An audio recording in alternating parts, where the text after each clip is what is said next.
William Ruto is very persuasive. He sold us a narrative that today when we interrogate what we were doing and saying, we wonder whether we were mad, you know. Sometimes you look back to the things that you did and said, okay, and you really wonder whether you are in your right senses. But some of us are very trusting.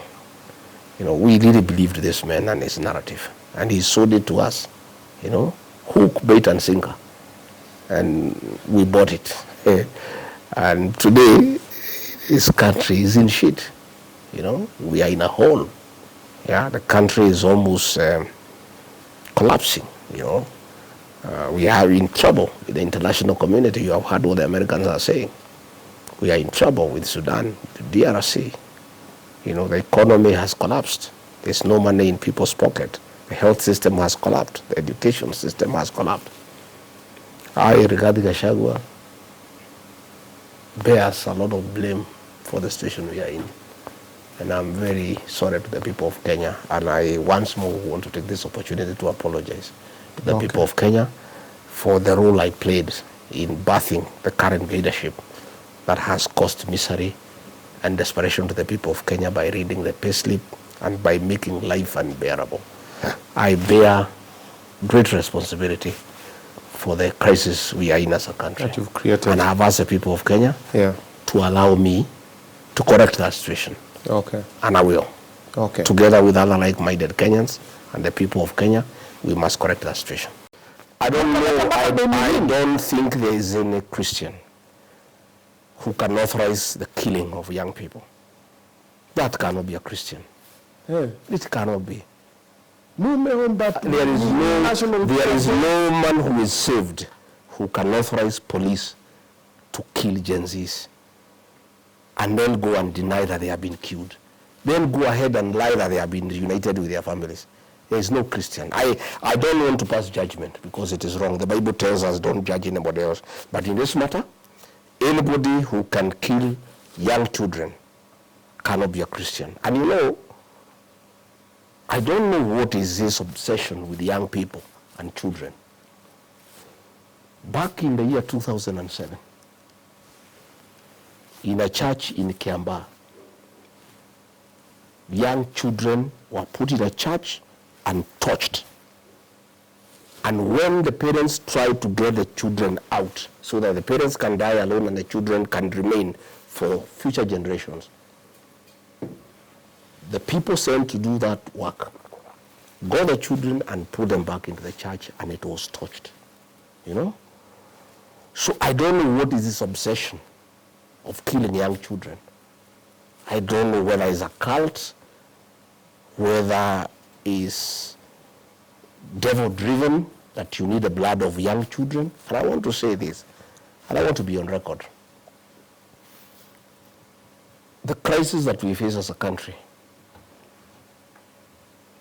the challenges William Ruto faces as president, why nothing is working and everything is crumbling around him, is because the president is haunted by the blood of the Gen Zs.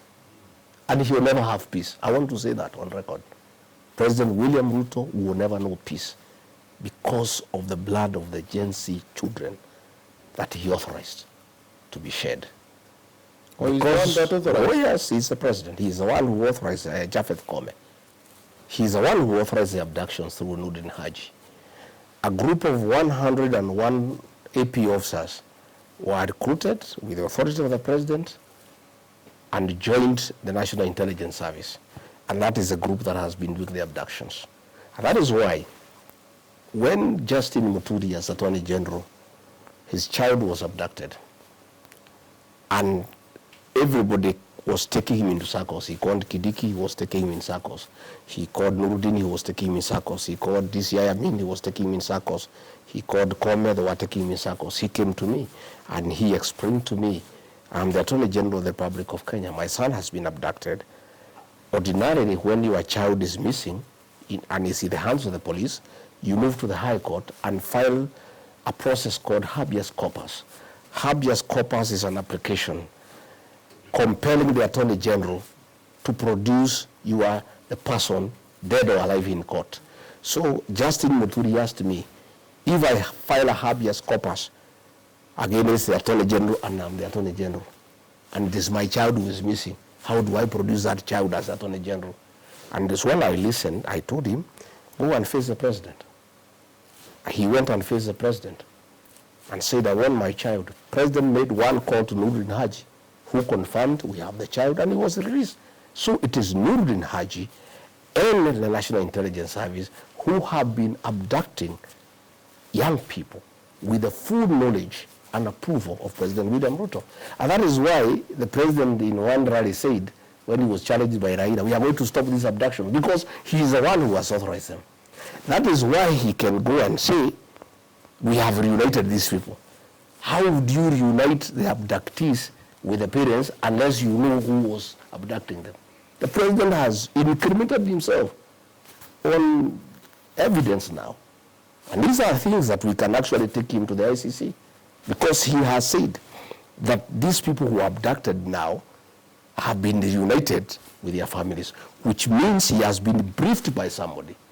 Whoever briefed him must be the one behind the abductions. So the president knows who was doing the abductions, because somebody briefed him that the children who had been abducted have now been reunited with their families.